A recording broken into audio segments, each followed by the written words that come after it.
sal ek u ooit ken? U is te naby, u is te ver. U klewe aan my kyker vas, wykende, wyderende ster. En om die ster sein kring die ruim, en om die ruimtes wie?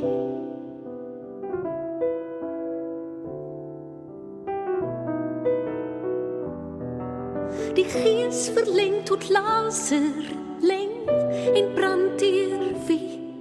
Deur wat? Deur nie. Dan snap ek die genade, suiwerder as weet, en duideliker as pyn.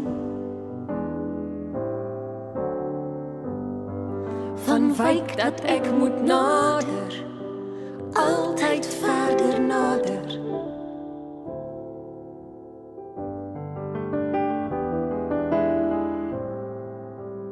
O, verborge wonder, magneet, wat ek sal ken.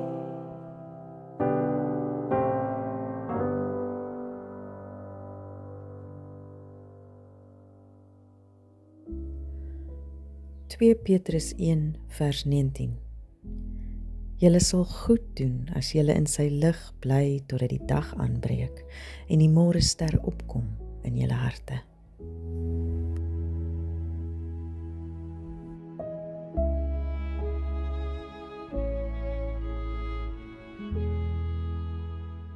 Hoe sal ek u ooit ken? U is te naby, u is te ver. U klewe aan my kyker vas, wykende, wyderende ster. En om u sterskyn kring u ruim, en om u ruimtes wie?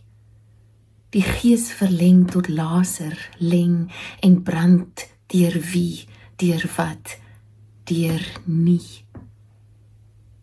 Dan snap ek die genade, suiwerder as weet, duideliker as pyn.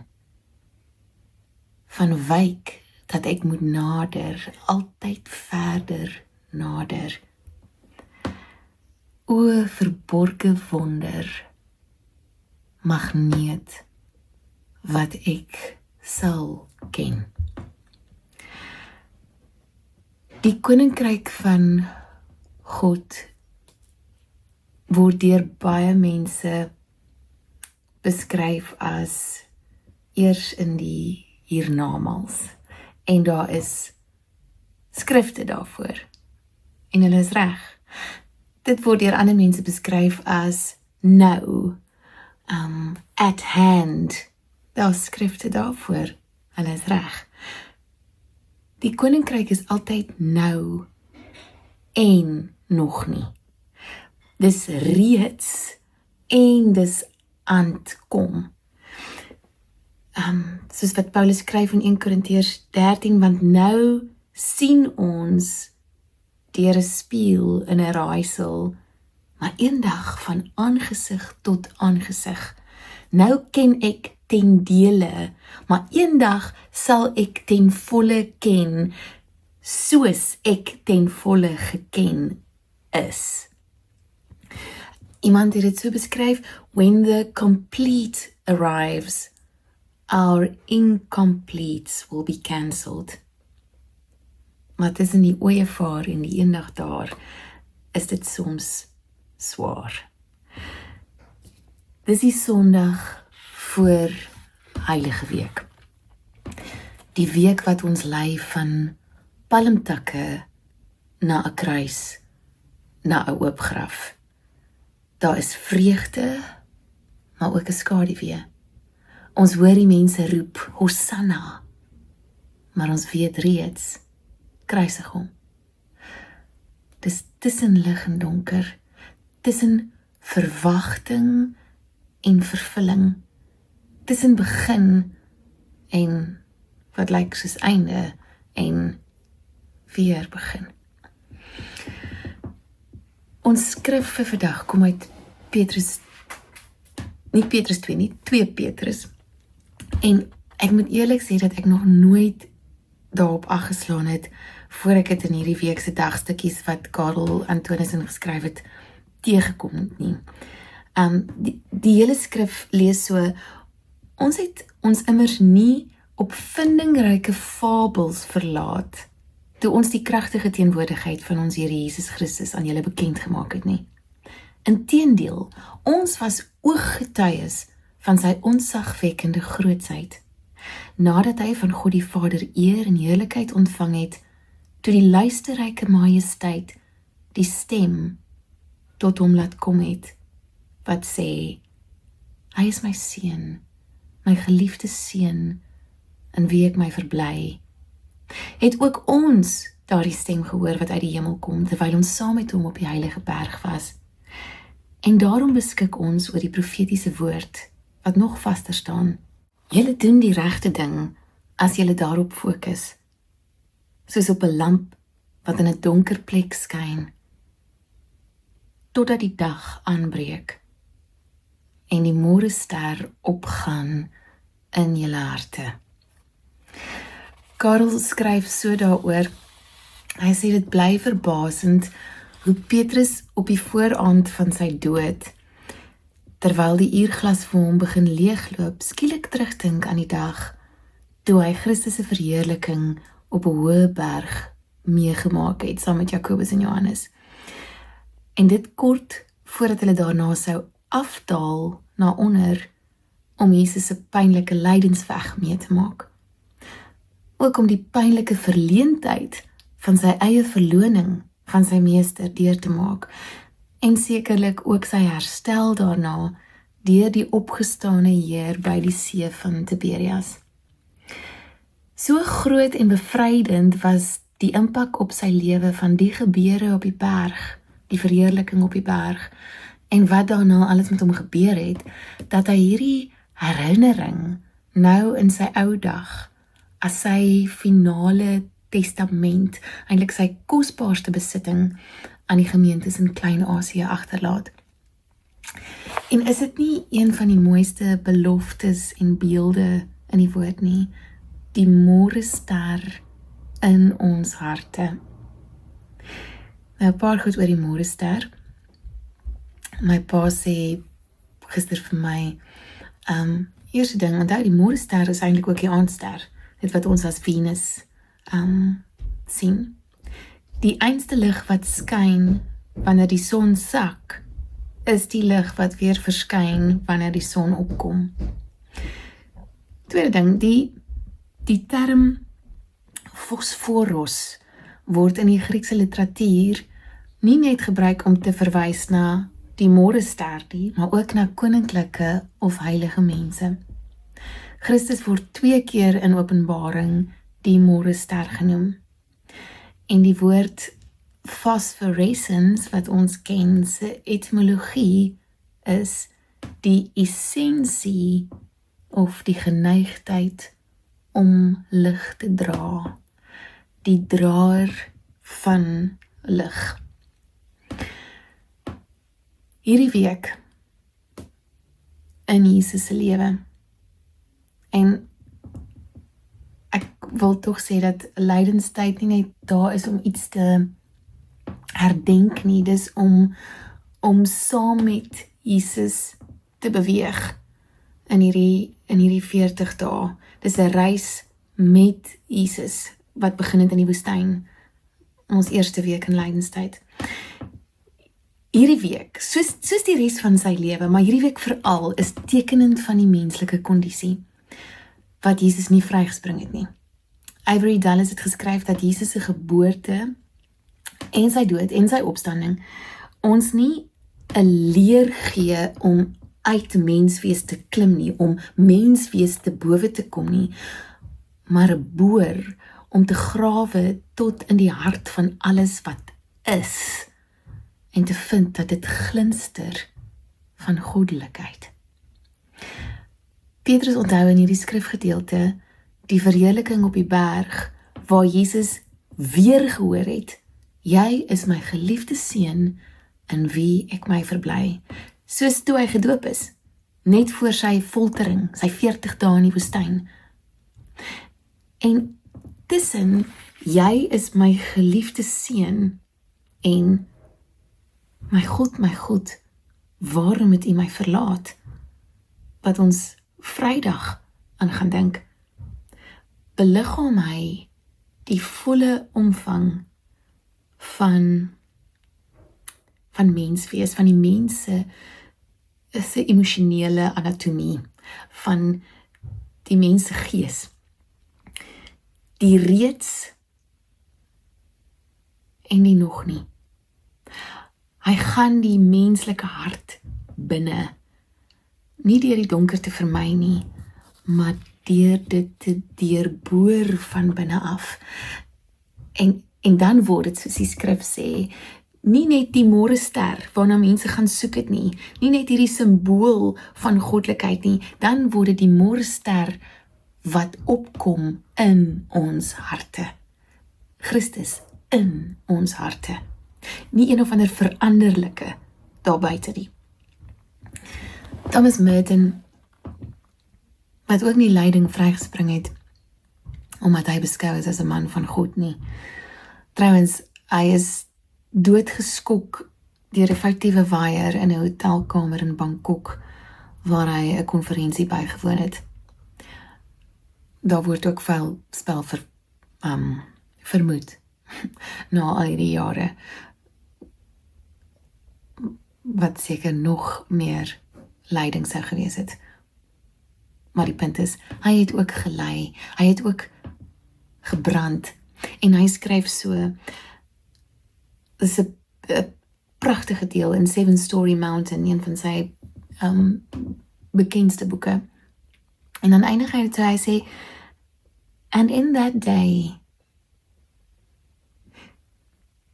you shall possess the solitude you have so long desired, and your solitude will bear immense fruit in the souls of men you will never see on earth.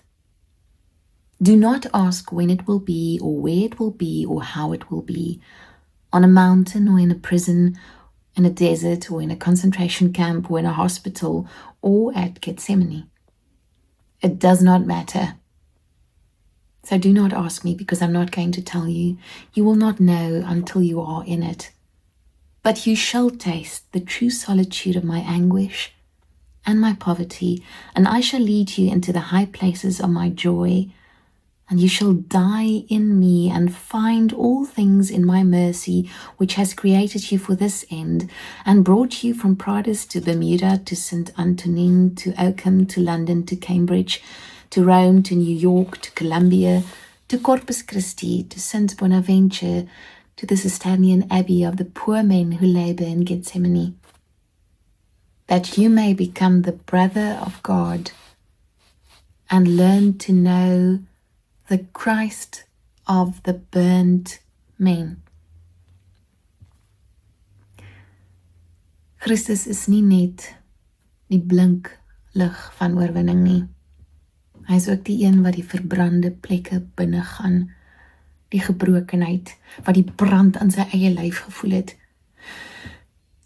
En iewers tussen, my God, waarom het U my verlaat, en in U hande gee ek my gees oor, moes hy dalk weer en weer die diep bevestiging in sy selle hoor echo, jy is my geliefde seun, in wie ek my verbly.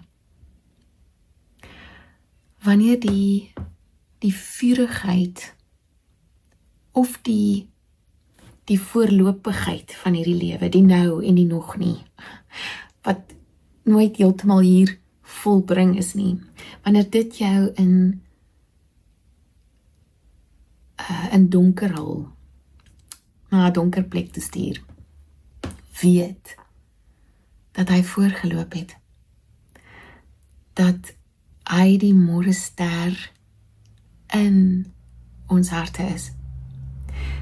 So Sheila Cousins geskryf het, Sheila Cousins wat ook ernstig vermink is in 'n brand, en die skending aan haar lyf gedra het tot haar dood.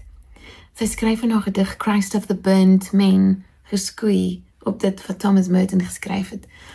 En ek begryp, jy het my geteken vir die avontuur van jou.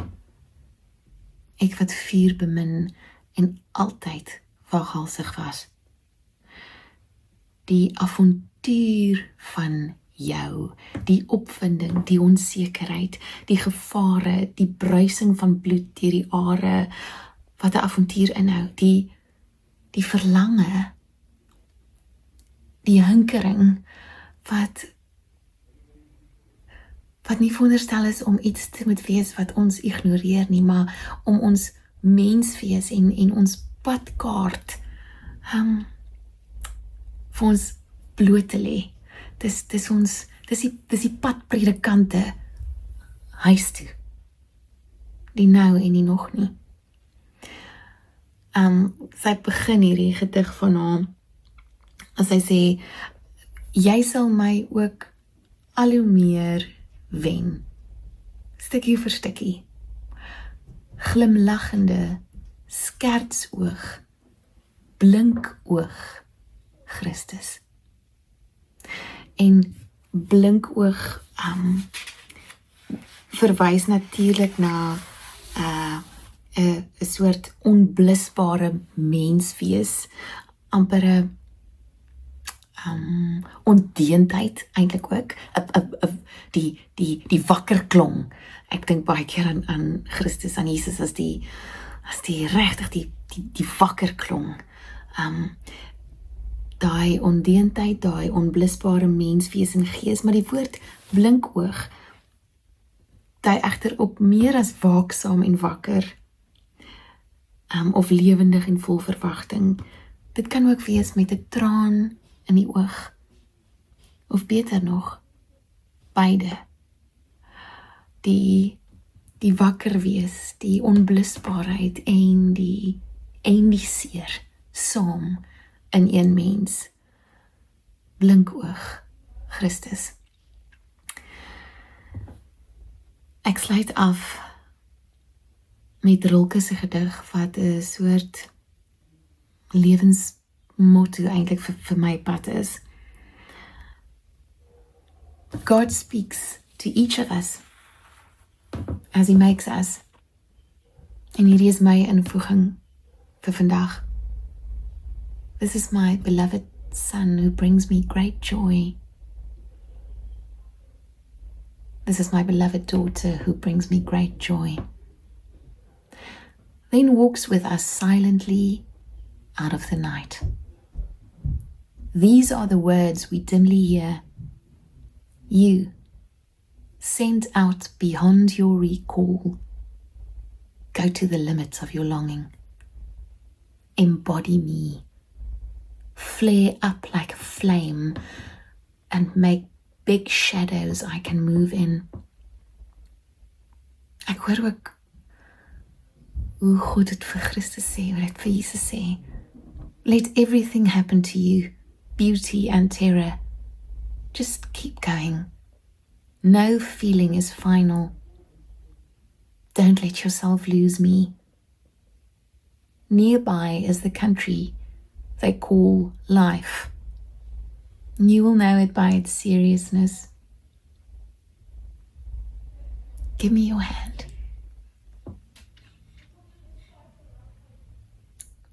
Gee my jou hand.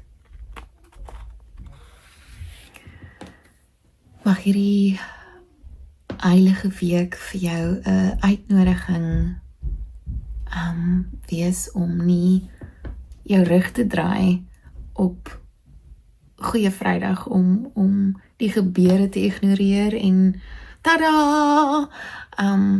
Daar te wees vir opstanding nie, maar om saam met Christus te reis, om hierdie uitnodiging te aanvaar, gee my jou hand, om saam te reis, deur dit alles, die beauty en die terror, totdat die môrester in ons harte skyn. Kom ons bid saam. Dankie dat U nie 'n blote toeskouer gebly het van menswees nie, dat U elke tree kom gee het, dat U God beliggaam het. Here, mag ons hierdie uitnodiging aanvaar, mag ons diep in ons binnegoed weet, veral wanneer ons worstel met die nou en die nog nie van die koninkryk. Mag ons weet, ons is geteken vir die avontuur van jou.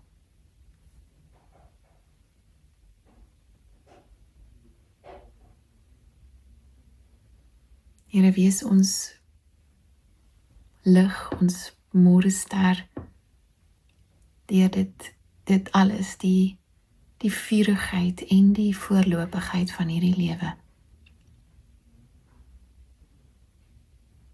In Jesus se naam. Amen. Soos elke week kan jy ook finansiëel bydra om hierdie platform aan te hou moontlik maak.